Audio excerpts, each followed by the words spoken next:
Yo, what's up guys? Welcome to our channel. So in today's video, I'm gonna teach you how to sublimate Pet Bandana by our printing machine GS803. And we got 5 different sizes of it, and you can click the link below and check it out, okay? So guys, before we start printing, here's something you should know is the printing parameters. The temperature is 180 degrees Celsius, 60 seconds, and we recommend you medium pressure, which is totally okay. So well guys, let's start it. First, just place our Pet Bandana on the lower platinum.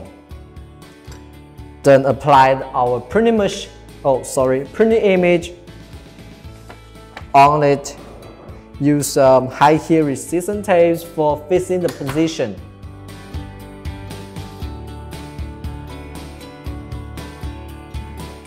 And then fully cover with Teflon sheet, which for getting away from something dirty.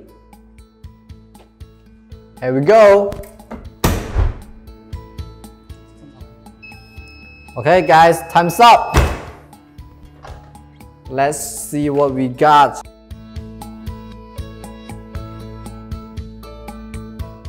Whoa.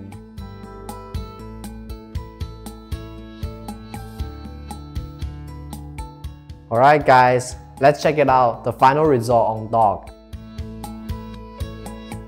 Tie it up like me. How beautiful it is.